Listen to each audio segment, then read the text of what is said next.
अभी जो हमारा लेवल था वो नीट के हिसाब से था, तो हमने उसको अचीव कर लिया है। अब इंशाल्लाह जो आगे का लेवल है उसको भी कन्क्योर करने की सही से कोशिश करेंगे। लड़कियां बढ़ना चाहती हैं आगे, लेकिन लोग नहीं बढ़ने देते हैं। तो अगर पेरेंट्स सपोर्ट करेंगे और सब लोग सपोर्ट करेंगे तो वो ज़रूर आगे बढ़ेंगे इंशाल्लाह। 523 मार्क्स हैं मेरे, परसोना से पढ़ेगी। परसोना में तो और भी डॉक्टर हो। नहीं, और डॉक्टर नहीं, पहले डॉक्टर का हूँ। मैं अपने पूरे ख़ानदान की पहली लड़की हूँ जो घर से बाहर निकली हूँ। रिश्तेदार हैं वो भी सवाल करते हैं कि आपने अपनी बेटी को इतनी दूर भेज रखा है पढ़ने के लिए, आपने अपनी बेटी को इतना जॉब वॉब के लिए भेज रखा है। तो मैं समझती हूँ कि वो चीज़ घर वालों का सपोर्ट होना ज़रूरी है, उनको ये भरोसा दिलाना ज़रूरी है कि हम कमाने सही दिशा में निकले हैं, गलत दिशा में नहीं निकले हैं। भले ही कोई करोड़पति बाप का बच्चा भी है, लेकिन उसको एक बात माइंड में मेकअप होना चाहिए कि भाई पढ़ना ज़रूरी है। बिना पढ़े आपको किसी भी फील्ड में कामयाबी नहीं मिलेगी। ये आपको आइडियोलॉजी चेंज करनी पड़ेगी। बहुत बड़ा पैसा डोनेट करना पड़ता है। अगर आपको पूरी कौम को ऊपर जाना है तो जो कौम के ऊपर के लोग हैं उन्हें बड़ी कुर्बानी देनी पड़ेगी। हाँ, लेकिन इसके रिजल्ट्स इतने अच्छे होते हैं कि मतलब आप क्या ही कहें, दूसरे लोग मिसाल देते हैं। फिर पहले तो मैं इस कमेटी का आभार प्रकट करूंगा जो बच्चों का मनोबल बढ़ा रही है आगे, क्योंकि हौसलों से ही उड़ान आगे बढ़ेगी। हमारा टारगेट अगला जो है भाई, वो ये टारगेट है कि हम कैसे एक स्कूल कॉलेज की तरफ बढ़ सकें, जहाँ पर हम बच्चों को पढ़ा भी सकें, दीनी तालीम भी दे सकें, दुनियावी तालीम भी दे सकें इंशाल्लाह। मुझे अपने पेरेंट्स का नाम रोशन करना है और मेरे अब्बू का नाम रोशन करना है, जो इस दुनिया में नहीं है लेकिन कहीं हैं, तो वो देखें कि फ़ख्र करें मुझ पर कि हाँ मेरी बेटी ने मेरा नाम रोशन किया। आदाब, नमस्कार, मैं वसीम अख्तर और आप देख रहे हैं द लीडर हिंदी। हम इस वक्त यूपी के ज़िला बरेली में खिरिया निजावत खां में हैं। ये वो जगह है जिसमें ज़्यादातर नौजवान अपनी ज़िंदगी बनाने के लिए खाड़ी देशों का रुख करते हैं। लेकिन अब आने के बाद मैं देख रहा हूँ कि यहाँ माहौल बदल रहा है। लड़के और लड़कियाँ पढ़ाई की तरफ फोकस कर रहे हैं और वो चाहते हैं कि अपने ही मुल्क में अपना मुस्तकबिल सुनिश्चित करें। आज एक प्रोग्राम यहाँ नूरी खिदमत कमेटी की तरफ से किया गया है उन बच्चों के लिए जो तरक्की की पहली दहलीज़ पर कदम रख चुके हैं। इसमें कुछ वो हैं जिन्होंने नीट क्वालिफाई किया है और बहुत से और भी क्षेत्रों में जाना चाहते हैं। हम उन बच्चों से जानते हैं कि आगे उनकी क्या तैयारी है और उन्होंने अपनी ज़िंदगी को लेकर क्या टारगेट फिक्स किए हैं। मेरा नाम लकी फैसल खान है। मेरा स्कोर जो है 554 है और रैंक 10,600 है। अभी जो है थोड़ा सा ही जानना चाह रहे हैं। अब जैसे आपने एक जो कभी कभी दिखता है ना कि हमने कठिन लक्ष्य हासिल कर लिया है, इससे आगे आपका जो तरक्की का सफ़र है उसको लेकर आपने क्या सोचा? सर ऐसा है, अभी तो ज़्यादा नहीं सोचा है। अभी जैसे नीट का है, ये भी अपने आप में काफ़ी डिफ़िकल्ट पेपर है। जैसा लेवल होता है वैसे मेंटल लेवल के हिसाब से पेपर होता है। अभी जो हमारा लेवल था वो नीट के हिसाब से था, तो हमने उसको अचीव कर लिया है। अब इंशाल्लाह जो आगे का लेवल है उसको भी कन्क्योर करने की सही से कोशिश करेंगे। एक बात मैं आपको बताऊं कि यहाँ बहुत से जो IAS आए उनमें डॉक्टर और इंजीनियर थे।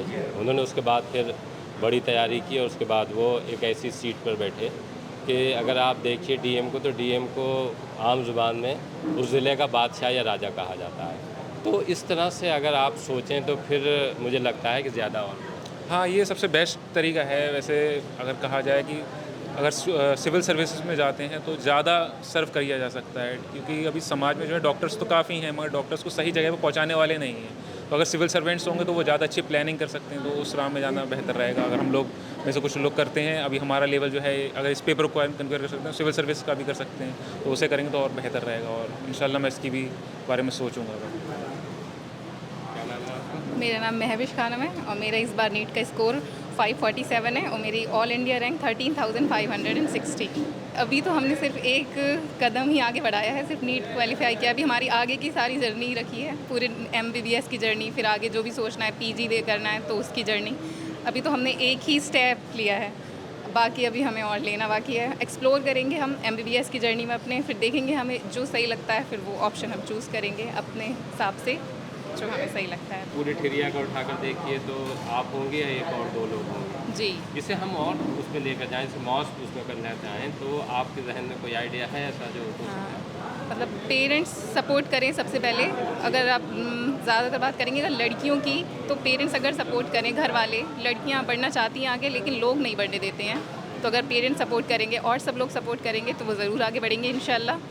और अपने सपनों पे ध्यान देंगी और अपने मतलब एक्सप्लोर करें, देखें। ये नहीं है कि अगर किसी ने कह दिया तो वही करना है। अपने आप को एक्सप्लोर करें कि क्या कर सकती हैं, किस में अच्छा बेस्ट दे सकती हैं अपना, उसमें अपना बेस्ट दें।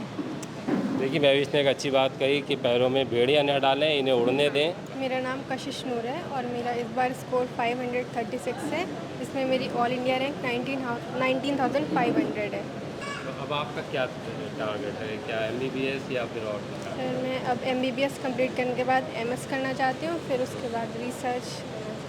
यही कहाँ की रहने वाली हैं? उमरिया।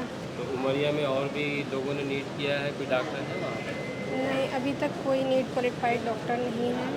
अच्छा, पहले आप नीट पहली बार किसी ने क्वालिफाई किया है कि इसके पीछे जिस तरह से आपने किया है और पहले कोई नहीं कर पाया, तो आपको क्या ऐसा मिला कि आप ये करने में कामयाब हो? मेरे पेरेंट्स सबसे ज़्यादा सपोर्टिंग है। उन्होंने मुझे कभी भी प्रेशराइज़ नहीं किया किसी भी चीज़ के लिए। मेरे जितने भी डिसीजंस हैं उनको लेने के लिए मुझे पूरी फ्रीडम दे रखी थी, और मेरे पापा ने मेरा बहुत साथ दिया है। तो मैं चाहूँगी कि पेरेंट्स सपोर्ट करें बच्चे को, जैसे मेरे पेरेंट्स ने किया है। वालिद क्या करते हैं? तो मेरे पापा का एक केमिस्ट है, उनका एक मेडिकल स्टोर है। रोमान मलिक, कहाँ से हैं आप बरेली? तहसील बहेड़ी। बहेड़ी से।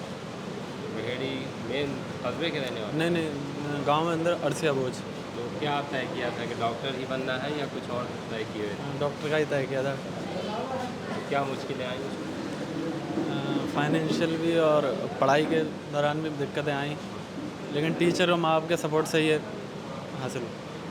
क्या करते हैं आपके वाले? किसान है। करीब 523 मार्क्स हैं मेरे। कहाँ से हैं? यहीं परसोना। अच्छा, परसोना से बरेली। परसोना में तो और भी डॉक्टर हैं? नहीं, और डॉक्टर नहीं।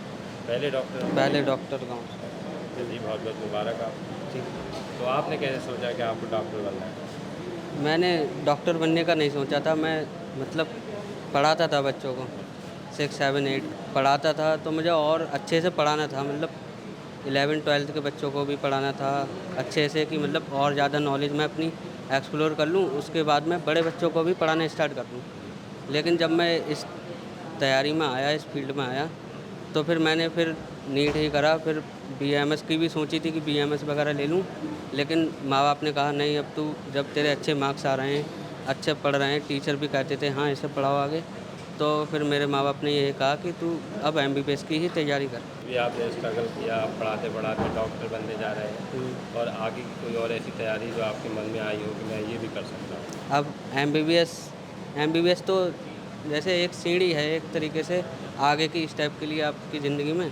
उसके बाद जो भी होगा वो सोचा जाएगा। अभी इतना कुछ खास सोचा नहीं है, लेकिन हाँ न्यूरो सर्जन के लिए मैंने सोचा कि मैं आगे ब्रांच जो MBBS के बाद लूँगा वो न्यूरो सर्जन के लिए। जी, मेरा नाम सलीम खान है।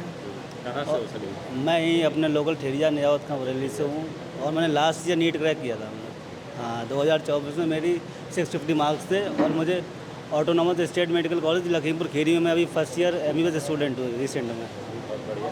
क्या करते हैं आपके वालिद? मेरे वालिद एक फार्मर हैं और खेती करते हैं हम लोग कुछ। सारे लोग अगर हम देखें तो यहाँ से खाड़ी देशों में निकल जाते हैं, तो आपने ही नहीं सोचा कि मैं भी उधर लाइव बनाऊँ? नहीं, मुझे इंडिया में ही कुछ करना था। बाहर मेरा कोई प्लान था नहीं बाहर जाने का, मैं यहीं करना था इंडिया में। और लड़कों के लिए या लड़कियों के लिए जो बाहर निकल जाते हैं अपना घर छोड़ के, उनके लिए क्या कहना चाहेंगे? अलग अलग माइंडसेट होता है लोगों का। जैसे आप बोल रहे हो कुछ लोग बाहर जाते हैं, हाँ बच्चे बाहर जाते हैं करने के लिए, यहाँ भी होते हैं। अब किसी किसी का प्लान कुछ और होता है, किसी का पढ़ाई में इंटरेस्ट होता है, किसी का बिजनेस में होता है, किसी को खेती किसानी भी अच्छी लगती है। तो वही है, एक कहावत होती है कि पहला टीचर हमेशा माँ होती है। तो हाँ, फैमिली का इन्फ्लुएंस बहुत होता है बच्चों पे। अच्छा, अगर फैमिली उन बच्चों को समझाए कि आप इस तरह से लाइव बना सकते हैं तो एक चेंज आ सकता है। हाँ, चेंज आ सकता है, बेशक चेंज आ सकता है, क्योंकि मेरे पीछे मेरी फैमिली ही थी सपोर्ट करने वाली कि ये करना है तो बस करना ही था बस। अलीशा नाम है मेरा। मैं अभी एयरलाइंस में एक्चुअली बरेली एयरपोर्ट पे। जी। अगर हम देखें तो बहुत कम लोग हैं वहाँ, जैसे आपने वहाँ तक जाने के लिए ज़रा सा अपना सफ़र बताइए। मैं अपने पूरे ख़ानदान की पहली लड़की हूँ जो घर से बाहर निकली हूँ, और जो जॉब कर रही हूँ। बेसिकली मुझे 4 साल लगभग पूरे होने वाले हैं जॉब करते हुए। और ताल्लुक़ रखते हैं? मैं मिलक की रहने वाली हूँ। रामपुर मिलक? हाँ जी। मिलक में कहाँ पर? मिलक में मंडी के सामने मेरा घर है। अच्छा, जो मंडी समिति है। हाँ जी। तो घर की पहली लड़की होने के जो बाहर निकली हैं, जो पढ़ाई करी है, मेरे एजुकेशन भी मेरी बरेली से भी रही है, रामपुर से भी रही है। अलग कहाँ से पढ़ी? रामपुर में DMA से भी पढ़ाई हुई है, सेंट पॉल से भी हुई है। तो हायर एजुकेशन के लिए बरेली आई? हाँ जी। उसके बाद मैं दिल्ली एयरपोर्ट पे भी काम किया है मैंने, काफ़ी साल वहाँ पे किया है। उसके बाद मैंने ट्रांसफ़र लिया है बरेली में। तो वही है कि स्कोप हर जगह है, काफ़ी जगह है, घर से बाहर निकलना पड़ता है, बस यही है। देखिए, आपको सेक्रीफाइसेस तो करने पड़ेंगे, ठीक है। अपने घर से भी बोलना पड़ेगा, पेरेंट्स को भी बोलना पड़ेगा, उनको मनाना भी पड़ेगा कि भाई मुझे बाहर जाना है। उनको भरोसा भी दिलाना पड़ेगा कि हमें कुछ करना है, हम कुछ कर सकते हैं, तभी हम आगे बढ़ेंगे।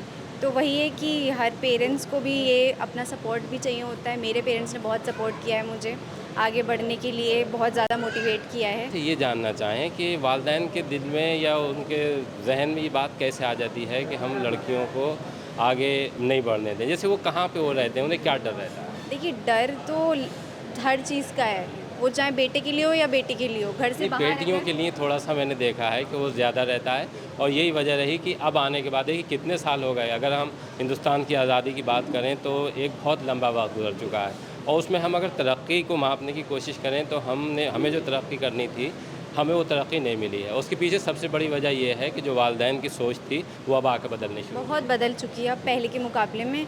अब हर घर के पेरेंट्स यही चाहते हैं कि उनका बच्चा आगे बढ़े, चाहे वो लड़की हो या फिर लड़का हो। एज ए लड़की जो आपने अपने वालिदैन का अपने उन तमाम का जो आपकी फ़िक्र रखते थे उनका कॉन्फिडेंट जीता, उसके लिए क्या करना पड़ा? करना कुछ नहीं है, बस उनको ये भरोसा दिलाना है कि मुझे अपना कुछ बनना है, मुझे घर से बाहर निकलकर अच्छे काम करने हैं, कुछ गलत दिशा में नहीं जाना है, सही दिशा में जाना है। उनके लिए मेहनत करनी है, उनको ये भरोसा दिलाना है कि नहीं, हम आपके लिए भी कुछ कर सकते हैं। ये ज़रूरी है कि आप अपने पेरेंट्स को प्राउड फील कराएं, वो बहुत ज़रूरी है मेरे समझ से। हर लड़की को लड़के को यही सोच कर चलना चाहिए कि उनके पेरेंट्स उनको देख रहे हैं, उनके पेरेंट्स हैं जो उनको सपोर्ट कर रहे हैं, तभी आगे बढ़ सकते हैं सब। अपने मज़हब को लेकर भी चलना चाहिए, प्लस आगे पढ़ाई के साथ साथ अपने घर वालों का सपोर्ट करना चाहिए। तो ये मज़हब सिखाता है हमें, हमारा मज़हब हमें ये बोलता है कि हम इज़्ज़त दें और पाएँ फिर बदले में, है ना। तो वही है कि हर प्रोफेशनल में किसी काम में बुराई नहीं है। आप कोई भी काम करिएगा, किसी काम में बुराई नहीं है। मैं समझती हूँ हर काम में आपको इज़्ज़त ही मिलेगी, हमेशा तरक्की ही मिलेगी। आप कमाने के साथ साथ आपको सम्मान भी मिलेगा, वो बहुत ज़रूरी है हम सब। अच्छा, वालिदैन का ख्याल रखिए, ईमानदार रहिए बिल्कुल। और आगे बढ़ने से फिर आप घर वालों का सपोर्ट बहुत मेन होता है। मेरी नज़र मेरे घर वालों ने बहुत मुझे सपोर्ट करा है, क्योंकि देखिए अगर घर की लड़की एक पहली बाहर जाती है ना तो उस पर सवाल भी बहुत होते हैं, ठीक है। जो पड़ोसी हैं, जो और बाकी रिश्तेदार हैं, वो भी सवाल करते हैं कि आपने अपनी बेटी को इतनी दूर भेज रखा है पढ़ने के लिए, आपने अपनी बेटी को इतना जॉब वॉब के लिए भेज रखा है। तो मैं समझती हूँ कि वो चीज़ घर वालों का सपोर्ट होना ज़रूरी है, उनको ये भरोसा दिलाना ज़रूरी है कि हम कमाने सही दिशा में निकले, गलत दिशा में नहीं निकले। वो तो जब आप देखिए ऐसी जगह यहाँ खड़ी हो गई हैं तो वो सब चीज़ें तो खुद पीछे छूट गई। बस हमें अपने आप को साबित भरोसा रखना पड़ेगा, मेहनत करनी पड़ेगी, उसी के लिए हम यहाँ पर हैं। सारे लोग जितने भी स्टूडेंट्स हैं इन सबको भी बहुत कैरेक्टर से जवाब देना है, हमें जुबान से जवाब बिल्कुल देना है भी कि हम क्या बिल्कुल। सामने वाला अगर मुझे जानता है तो वो ये जानेगा कि ये उनकी बेटी है, तो मुझे फ़ख्र होना चाहिए कि मैं सही दिशा में चल रही हूँ, तभी मुझे बोलेगा कि भाई ये उनकी बेटी है। अदरवाइज़ तो फिर मेरा भी नाम ख़राब होगा, मेरे घर वालों का भी नाम ख़राब होगा। क्या कहना चाहेंगे जिस तरह से वालिदैन का भरोसा जीता? मतलब मेरे पापा का सपना था कि मुझे डॉक्टर बनाना है, उन्होंने पहले बोला था कि मुझे डॉक्टर बनाऊंगा। फिर मेरे फादर का डेथ हो गई थी, इंतकाल हो गया। मेरी अपनी को मुझ पर भरोसा था, मैंने उनसे बोला कि मैं कुछ गलत काम नहीं करूँगी और मेरा माइंड सेट था अपना, मुझे कुछ गलत नहीं करना है, मुझे अपने पेरेंट्स का नाम रोशन करना है और मेरे अब्बू का नाम रोशन करना है, जो इस दुनिया में नहीं है लेकिन कहीं हैं, तो वो देखें कि फ़ख्र करें मुझ पर कि हाँ मेरी बेटी ने मेरा नाम रोशन किया। मेरी वालिदा को मैंने ये फ़ख्र दिलाया, भरोसा दिलाया कि मैं कुछ गलत नहीं करूँगी। पहले से ही उनको मुझ पर भरोसा था, वो मैंने और मजबूत किया, मैंने मेहनत की उसके लिए और सारे मेरे घर वालों ने सपोर्ट किया, सबने मिलके सब कुछ सही कर दिया। मेरे नानी ने, मामू, मेरे दादा ने, सब लोगों ने। हमारे घर पे ऐसा नहीं है कि ये नहीं बोलते हैं कि लड़कियों को नहीं पढ़ाओ। डॉक्टर साहब, एक चेंज आ रहा है कि जैसे अब लड़कियां पढ़ रही हैं, अगर हम देखें तो जो रेशियो है लड़कियों का वो पढ़ाई में काफ़ी आगे निकल रहे हैं। तो एक जो कम्युनिटी के बारे में था कि पढ़ते नहीं हैं, एक वो तो बदला है। अभी हमें और क्या ऐसा करना होगा कि जिससे जो तस्वीर, जैसे हम दूसरी कम्युनिटी की बात करें तो वो आगे जा रही हैं। हम अपने लोग को तो एक पहली बात थिंकिंग जो है ना, आइडियोलॉजी थोड़ा चेंज करनी पड़ेगी कि मतलब ये मानना पड़ेगा कि बिना पढ़ाई लिखाई के अब काम नहीं चलेगा, क्योंकि कोई भी बच्चा अगर अपने बाप का बिज़नेस संभालेगा या कुछ और भी दुकान संभालेगा, अगर वो उसका बेसिक सेंस कॉमर्स में जाके MBA करके मार्केटिंग, मैनेजमेंट इकोनॉमिक्स, फाइनेंस ये सब नहीं पढ़ेगा तो उसको कामयाबी आगे नहीं मिलेगी, उसको अपना बिजनेस आगे वो मल्टीप्लाई नहीं कर पाएगा। तो मुझे लगता है कि कोई भी फील्ड है XYZ, आपको अपना भले ही कोई करोड़पति बाप का बच्चा भी है, लेकिन उसको एक बात माइंड में मेकअप होना चाहिए कि भाई पढ़ना ज़रूरी है। बिना पढ़े आपको किसी भी फील्ड में कामयाबी नहीं मिलेगी, ये आपको आइडियोलॉजी चेंज करनी पड़ेगी, तब तक पॉसिबल नहीं है। जैसे हम देखें तो जो और कम्युनिटी हैं, आप नीचे से ऊपर तक देखिए, सिविल सेवा परीक्षक तक, कि वो बहुत कोशिशें कर रहे हैं उनको आगे लेके जाने की। क्या हो सकता है कि हम कोई ऐसा सिस्टम बनाएं? ये हमारे अंदर हमें ये लगता है ना, कम्युनिटी लेवल में थोड़ी सी कमी है। यानी हम लोग एज ए कम्युनिटी डिस्कशन नहीं करते। हमारा आपका भी डिस्कशन हुआ, लेकिन उस डिस्कशन में और लोगों को मिला के एक बड़ा डिस्कशन नहीं हो पाया। जब तक कम्युनिकेशन हमारे बीच ज़्यादा नहीं होगा, हम कोई फॉर्मेट या एक प्लेटफॉर्म नहीं बना पाएंगे। और वो प्लेटफॉर्म बनने के बाद ये काम किया जा सकता है। काफ़ी कम्युनिटी हैं, जैसे बोरा कम्युनिटी है, वो अपने एक एक बच्चे को लेके ऊपर लाने की कोशिश करती है। हाँ, उनके लिए अपना एक बहुत बड़ा पैसा डोनेट करना पड़ता है, ये कुर्बानी तो देनी पड़ेगी। अगर आपको पूरी कौम को ऊपर जाना है तो जो कौम के ऊपर के लोग हैं उन्हें बड़ी कुर्बानी देनी पड़ेगी। हाँ, लेकिन इसके रिज़ल्ट्स इतने अच्छे होते हैं कि मतलब आप क्या ही कहें, दूसरे लोग मिसाल देते हैं फिर इसकी। CA का मैंने देखा है कि अभी भी जो रिज़ल्ट आया है उसमें बहुत कम लड़के जो मुस्लिम या लड़कियां हैं वो सेलेक्ट होते हैं। तो क्या ऐसा है कि जो इससे बच रहे हैं हमारे लड़के? नहीं, देखिए CA में अगर आप पिछले 10 साल के रिकॉर्ड्स देखेंगे तो मुस्लिम कम्युनिटी से बहुत बच्चे आ रहे हैं। और CA एक वाहिद एग्ज़ाम ऐसा है जिसमें कोई कंट्रोवर्सी नहीं है, फेयर एग्ज़ाम है, आपको बहुत पैसा नहीं चाहिए, ठीक है, सस्ता एग्ज़ाम है, मतलब सस्ती एजुकेशन है। और जो मेहनत करेगा, चाहे वो किसी बहुत चीफ मिनिस्टर का बच्चा है या बहुत बड़े बिजनेसमैन का बच्चा है, पैसा मैटर नहीं करेगा, आपकी सिर्फ हार्ड वर्किंग मेहनत मैटर करेगी। अगर बच्चा चाहे वो गरीब का है या अमीर का है, हार्ड वर्कर है, CA क्वालिफाई हो जाएगा। एक्चुअली हमारे देश में नॉन मुस्लिम डोमिनेटेड एरिया है बिज़नेस का। बिज़नेस जो है वो एक स्पेशलाइज आप कहिए कि कम्युनिटी वाइज है। जैसे अग्रवाल हैं तो वो बिज़नेस में ज़्यादा हैं, या मारवाड़ी लोग हैं वो बिज़नेस में ज़्यादा हैं। मुस्लिम कम्युनिटी में बिज़नेस नहीं है। इसी वजह से अब CA का मेन जो इंटरेक्शन रहता है वो बिजनेसमैन से रहता है। तो जहाँ आप कहते नहीं कि जहाँ डिमांड होगी वहीं सप्लाई होगी, उनके यहाँ डिमांड बहुत ज़्यादा है बच्चों चार्टर्ड अकाउंटेंट की, तो उनके बच्चे ज़्यादा निकलते हैं। हमारे यहाँ मुस्लिम कम्युनिटी में एक्चुअली थोड़ा सा बैकवर्ड है, तो बिज़नेस ज़्यादा नहीं है, जिस वजह से डिमांड कम है बच्चों की। अब जो मुस्लिम, अगर मैं आपको इसमें बहुत डीपली अगर बताऊं, तो जो मुस्लिम क्वालिफाई करके जा भी रहे हैं उनको वो प्रैक्टिस में आना यहाँ बहुत मुश्किल टफ जॉब है। वो प्रैक्टिस में सर्वाइवल उनका है नहीं, तो वो या तो जॉब में जा रहे हैं या फिर वो आउट ऑफ इंडिया सर्च कर रहे हैं। महेश भाई, जिस तरह से सिस्टम बनाने की बात हो रही है, तो चूँकि आप उससे आते हैं कम्युनिटी से, तो क्या हो सकता है उसके? देखिए, एक नूरी खिदमत कमेटी ने एक शुरुआत की है कि पहले तो हम फैसिलिटेट कर रहे हैं मुसलमान बच्चों को। पहले आपने देखा होगा कि 10-12 के बच्चों को भी किया था, अब नीट के बच्चों को फैसिलिटेट किया है। अब हमारा टारगेट अगला जो है भाई, वो ये टारगेट है कि हम कैसे एक स्कूल कॉलेज की तरफ बढ़ सकें। ये जब तक नहीं होगा कि जहाँ पर हम बच्चों को पढ़ाई इजी कर सकें, फ्री कर सकें और इस तरह का कुछ कर सकें जहाँ पर बच्चों के लिए आसानियाँ हों, बच्चे आएँ पढ़ें, वो मेन चीज़ है। क्योंकि अभी होता क्या है, बच्चों कुछ लोगों के पास पैसे ही नहीं है, कुछ गाँव में, कुछ जगहों पे जहाँ पर वो अपने बच्चों को पढ़ाना तो चाहते हैं पर वो पैसों की किल्लत की वजह से नहीं पढ़ा पा रहे हैं। तो कहीं ना कहीं एक ऐसा इदारा खड़ा करना चाहते हैं जहाँ पर हम बच्चों को पढ़ा भी सकें, दीनी तालीम भी दे सकें, दुनियावी तालीम भी दे सकें इंशाल्लाह। मैं श्रीधर शुक्ला हूँ और अपना कैंट का जो प्रतिष्ठित RN टैगोर इंटर कॉलेज है उसमें वरिष्ठ अध्यापक हूँ। और आज मुझे यहाँ पर गौर भाई ने इस प्रतिभा सम्मान समारोह में बुलाया। पहले तो मैं इस कमेटी का आभार प्रकट करूँगा जो बच्चों का मनोबल बढ़ा रही है आगे, क्योंकि हौसलों से ही उड़ान आगे बढ़ेगी। और मुझे इस बात में कहते बड़ी खुशी हो रही है कि इस तरीके के प्रोग्राम ये कमेटी लगातार कर रही है। पहले भी मैंने एक प्रोग्राम इनका अटेंड किया था, मुझे दिल से खुशी हुई और मैं चाहता हूं कि हर कोई इन बच्चों को आगे बढ़ाने की ओर अपना अपना प्रयास करे और उनको सम्मान देना, आगे बढ़ाने से बड़ा कुछ भी नहीं हो सकता। आज प्रोग्राम कराया है, ये अब इसको और आगे कैसे लेके जाएंगे? अभी तो ये है कि आप मोटिवेट कर रहे हैं बच्चों को, अब कुछ बच्चों को निकालने की भी ज़रूरत है, जैसे हम आगे की थोड़ा सा हाँ, इसके लिए हम कोचिंग का इंतज़ाम कर रहे हैं। अगर ठरिया में, बरेली शहर में हमें कोचिंग की जगह मिल जाती है तो हम उन बच्चों के लिए, नीट वालों के, BTech वालों के लिए, CA वालों के लिए हम कोचिंग का इंतज़ाम कर रहे हैं। और बहुत जल्दी इस पे हम काम करना चाहते हैं और 12वीं शरीफ तक हम इस पे काम करेंगे अल्लाह चाहेगा तो। और हमारे जब ये बच्चे 8 बच्चे आए हैं 7 बच्चे, तो हम इस पे और बड़ा काम करना चाहते हैं और हमें बड़े खुशी होती है इन बच्चों को देख के कि अल्लाह ऐसे बच्चे सबको दे और ऐसे माँ बाप सबको दे जो उनके बच्चे यहाँ तक पहुँचे हैं। बहुत बहुत शुक्रिया इन बच्चों का, बशीर भाई का, सब लोगों का, डॉक्टर साहब का, सबका शुक्रिया बहुत बहुत। अभी आपने उन लड़कों और लड़कियों को सुना जिन्होंने नीट क्वालिफाई किया है। उन्होंने बहुत अच्छी गुफ्तगू की है कि हमें न सिर्फ कामयाबी हासिल करनी है बल्कि अपने वालिदैन का भरोसा भी जीतना है। उसके लिए हम अपने करैक्टर से और जो अपनी ईमानदारी है उससे ही साबित करना है कि हम जिस तरक्की की तरफ बढ़ रहे हैं उसमें कोई ऐसी बात नहीं होगी जिससे हमारे घर पर हमारे वालिदैन की शर्म से आंखें झुकें, बल्कि उनका सर फ़ख्र से ऊंचा रहे। यही हमारी कोशिश रहनी चाहिए।